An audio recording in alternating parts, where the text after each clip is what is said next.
It was early morning in the vast plains of the African savannah. A golden mist hung low over the tall grass, glowing softly in the first light of dawn. The world was quiet except for the distant cry of a hornbill and the whisper of the wind.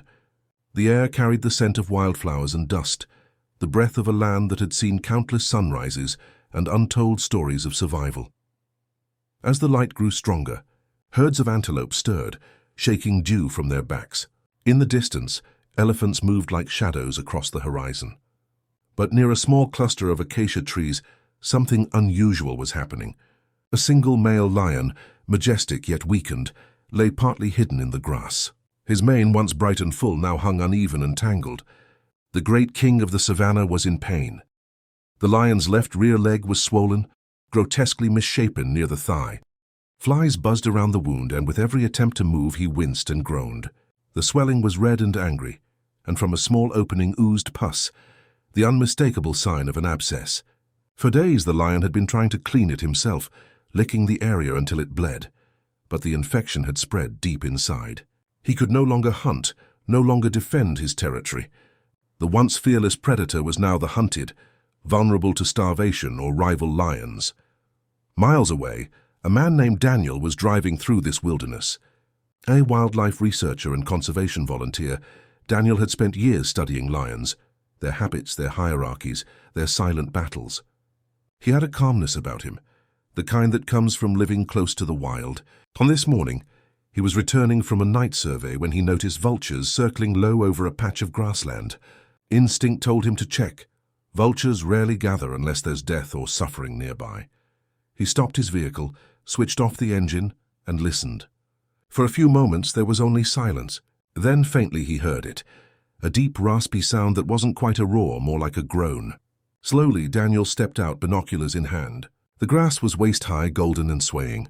He took careful steps, scanning ahead, when he finally saw the shape, the lion lying awkwardly on its side, head resting on the earth, breathing heavily. Daniel froze. He knew that even an injured lion could be dangerous. But something about this scene felt different. The lion wasn't alert or aggressive. It barely lifted its head, only flicking an ear to chase away a fly. Daniel could see the swelling on its leg from a distance, throbbing and raw. His heart tightened. He had seen abscesses like this before in elephants and even buffalo, but never this severe in a lion.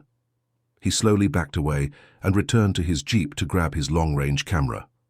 From a safe distance, he zoomed in. What he saw confirmed his fears.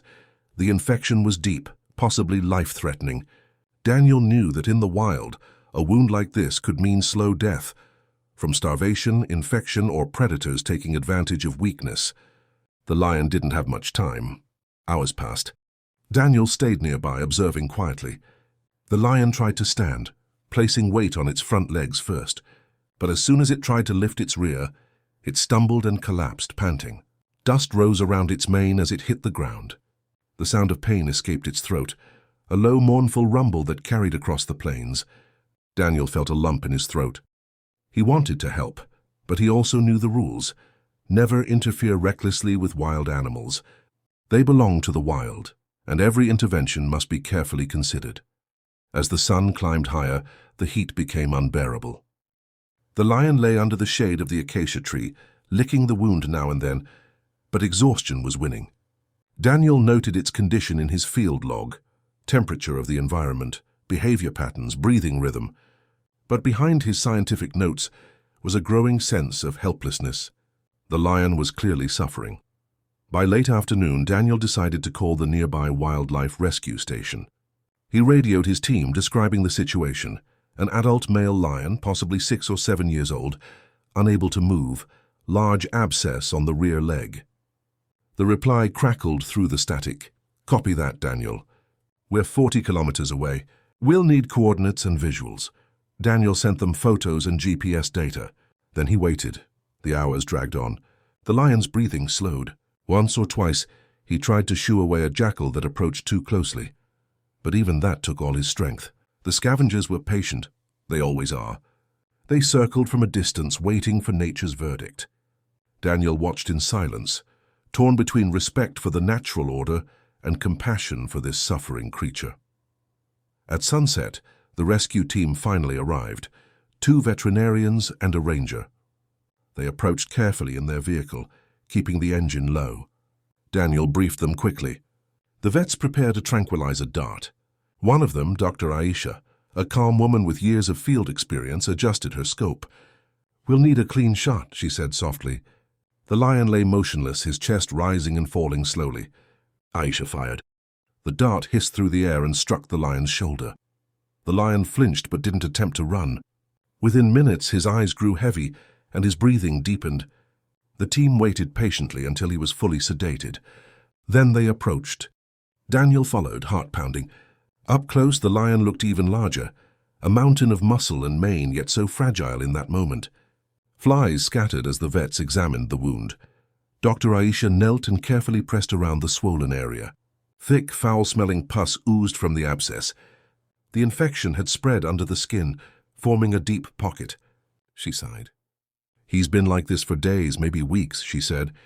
"If we hadn't found him today, he wouldn't have survived another night." They prepared their equipment: antiseptic solution, syringes, gauze, and drainage tools.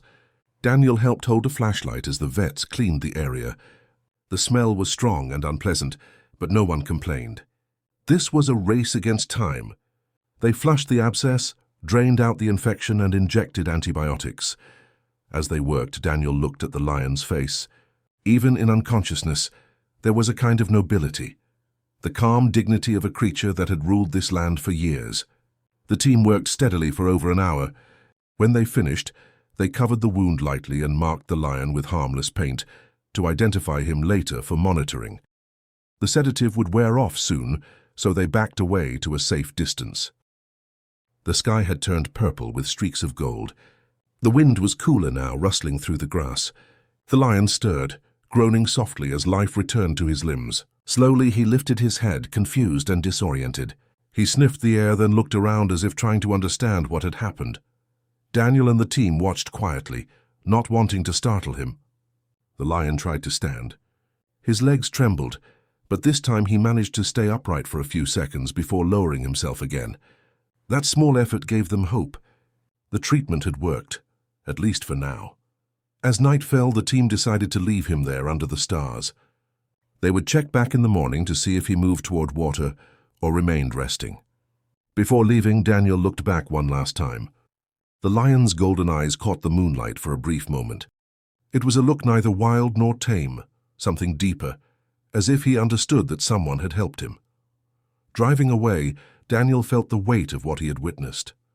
In the wild, survival is often cruel, but tonight something different had happened, a fragile moment of mercy between man and beast. He didn't know what the next day would bring.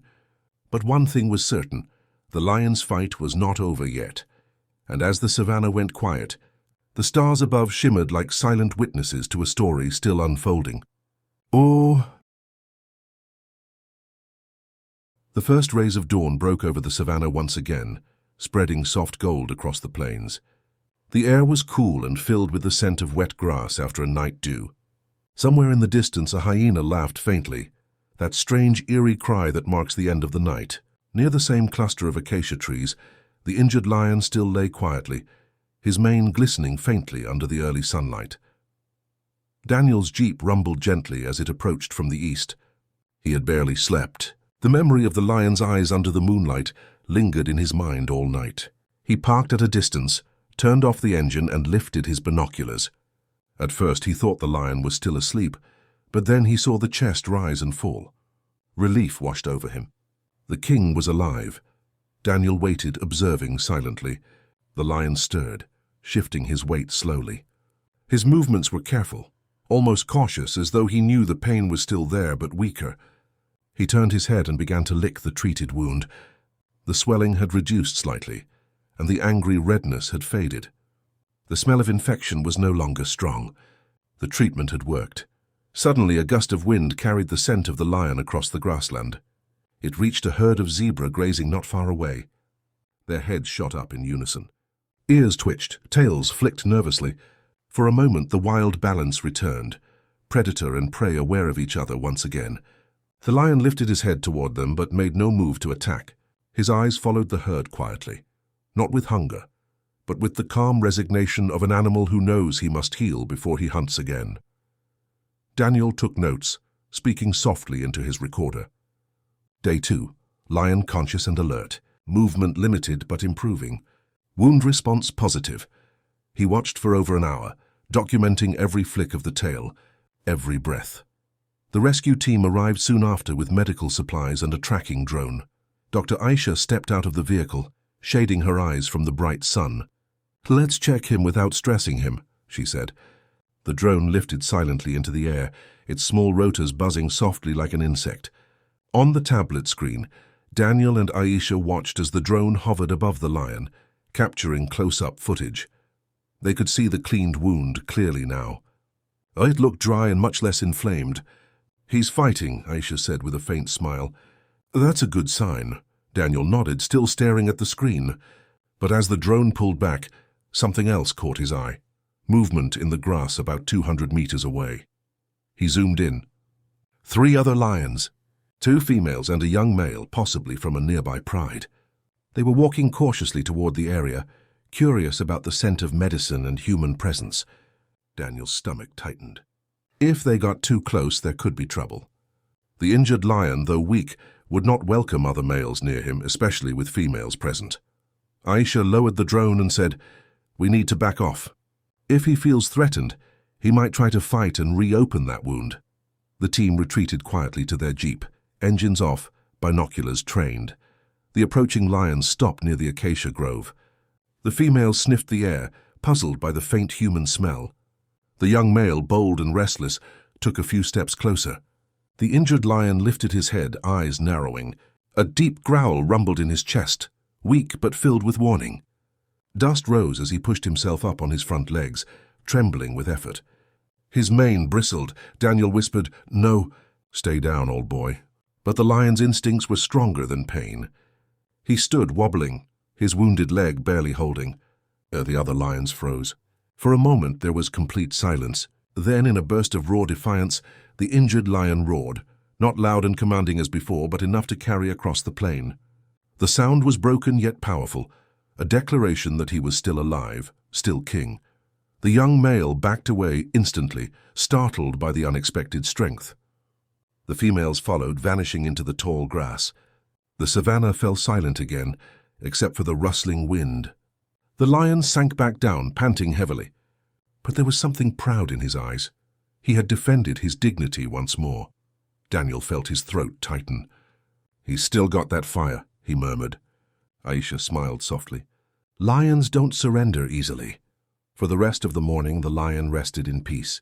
Daniel and the team kept watch from afar, ensuring scavengers or rivals didn't return. They placed a remote camera and a small feeding station nearby, a metal cage containing pieces of meat and vitamins, not to tame him, but to give him strength to recover. When night came again, the savannah changed its color once more. The golden plains turned blue and silver under the moonlight. Daniel stayed in his jeep, deciding to keep a night watch. The stars above shimmered brighter than ever, and the rhythmic chirping of crickets filled the air. In the distance, lions roared, a deep chorus echoing across miles. It was both beautiful and haunting. Around midnight, Daniel noticed movement near the feeding cage. The lion had stood again. Slowly limping on 3 legs, he approached the meat. His gait was awkward, but determination drove him forward. Each step seemed painful, but he did not stop. When he reached the cage, he sniffed, then gently pulled a chunk of meat through the bars with his teeth. He began to eat. Daniel smiled faintly in the darkness. "Good boy," he whispered.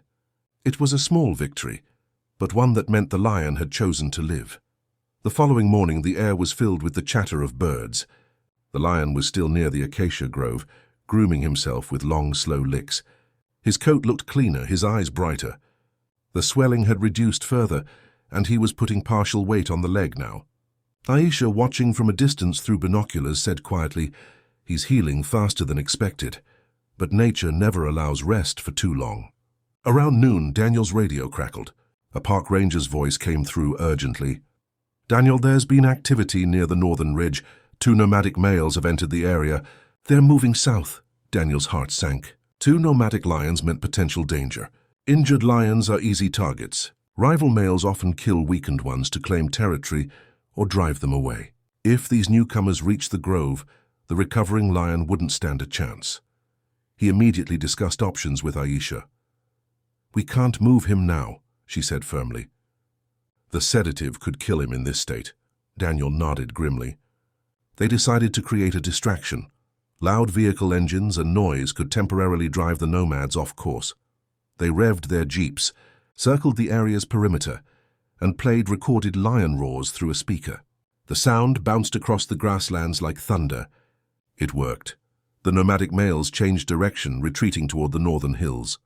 When the noise faded, Daniel parked again under the acacia and watched. The lion had lifted his head, alert but calm. He seemed to understand that something had happened. Some invisible protection had saved him again. The bond between man and beast, though silent, grew stronger with every moment. Days turned into a week. The lion grew stronger. He could now walk short distances without limping badly. Each morning, Daniel checked the drone footage and smiled at the sight. The lion sitting proudly beneath the tree, watching the sunrise like a true ruler reclaiming his throne. One morning, Daniel noticed something new.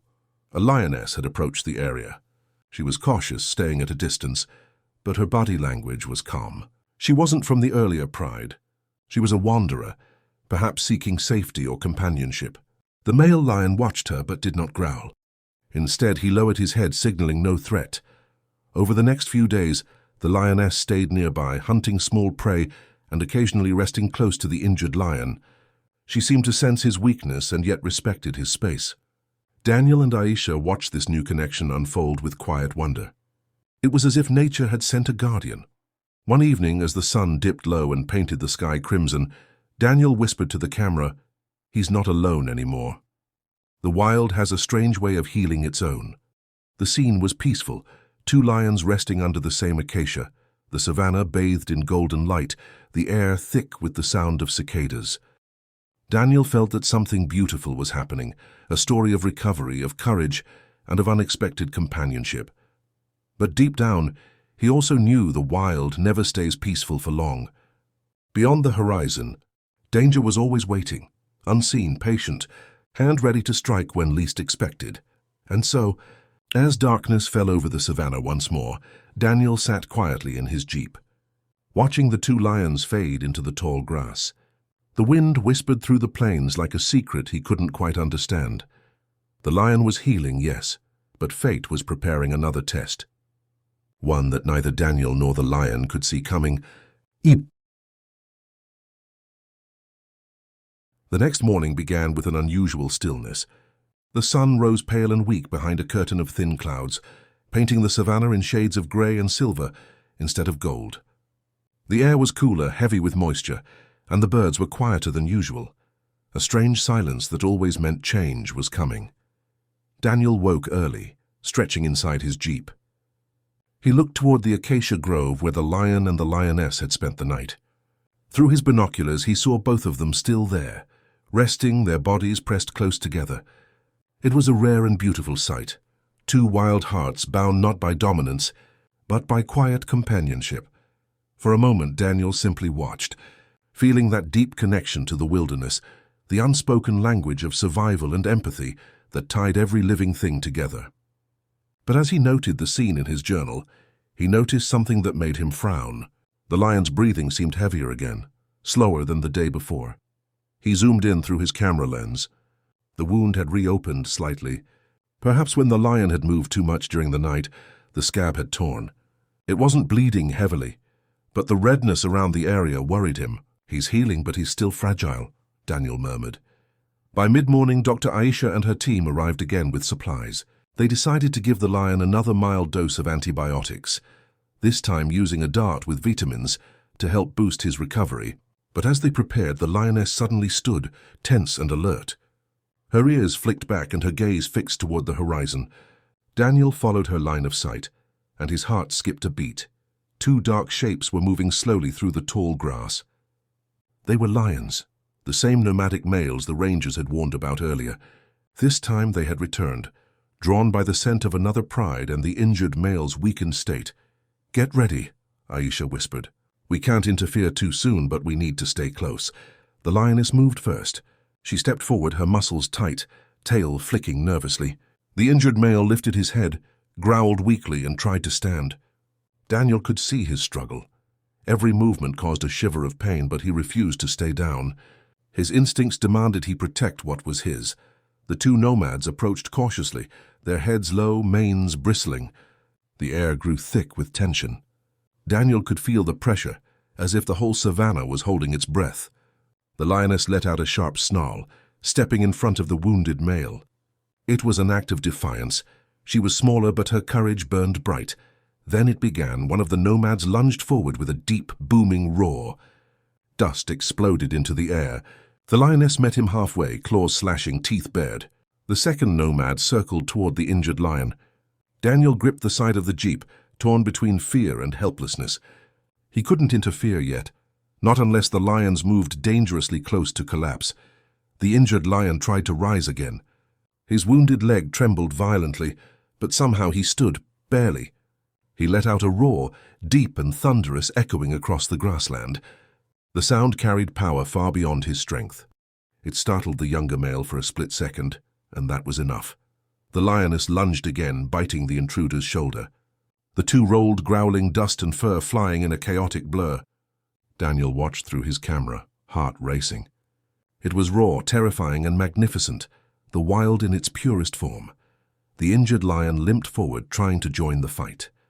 He struck at the second nomad with his good paw, landing a weak but defiant blow, but the rival male retaliated, knocking him down. The lion roared in pain, dust rising around him as he struggled to push back. Aisha whispered sharply, "We have to act." She signaled to the ranger. They started the vehicle and revved the engine loudly, blaring the horn. The sound echoed like thunder. Both nomadic males stopped, startled by the noise and the human presence. The lioness took advantage of the distraction, biting one's flank, forcing him to retreat. The other snarled but began backing away. Within minutes, the intruders decided it wasn't worth the fight. They turned and disappeared into the tall grass, their growls fading into the wind. Silence returned, heavy and eerie.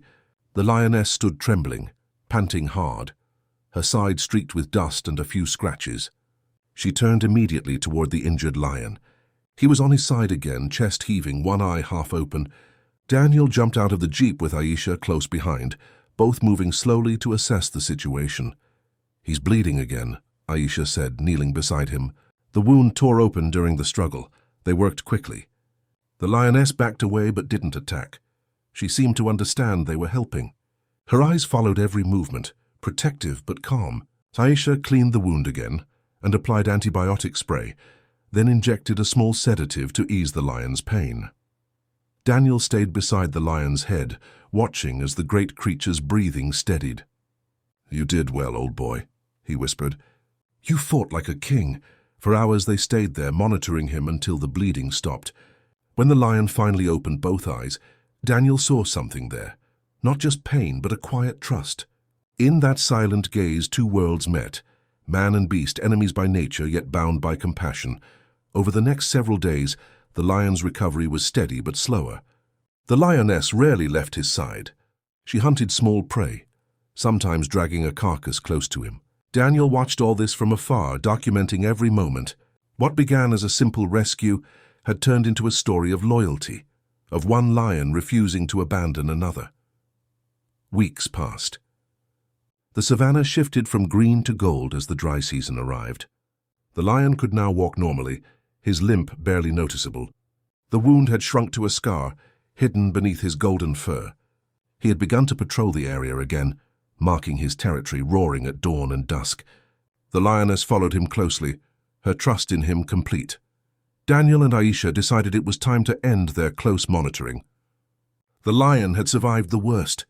They packed up their gear, but stayed one last evening to watch the sunset with the lions in sight. The sky burned orange and purple, and the breeze carried the scent of acacia blossoms. Daniel spoke softly into his recorder, his voice filled with emotion. This lion was dying when we found him. The infection had taken his strength, but with care, courage, and a little help from nature, he healed. What's more amazing is what followed. How the wild showed us something deeper than survival. Compassion, trust, and the will to live. Aisha smiled. He'll be fine now. The wild always takes back its own. As darkness fell, they saw the lion rise and walk to the edge of the grove. He turned once toward their jeep, his mane rippling gently in the evening wind. For a moment, their eyes met across the distance, man and lion. The boundaries between them blurred by something larger than fear. Then the lion turned away and walked into the tall grass, the lioness following beside him. The setting sun painted their silhouettes in gold, two figures moving together into the wild. Daniel sat silently for a long time after they vanished. The savannah around him was alive with sounds, crickets, frogs, and the faraway call of another lion. But inside he felt a calm he hadn't felt in years. The rescue had changed him. He had come to save a lion, but somewhere along the way, the lion had reminded him what it truly meant to be alive, to fight, to trust, and to heal. As he packed his camera and started the jeep, Daniel whispered, "Thank you, King." The headlights cut through the darkness as he drove away, leaving behind the vast, endless wilderness. Above him the stars glimmered, the same stars that had watched over that lion through his suffering, and now through his freedom, and in that quiet, infinite expanse, the story of man and lion became one, a timeless reminder that even in the harshest corners of the wild, compassion still finds a way to shine.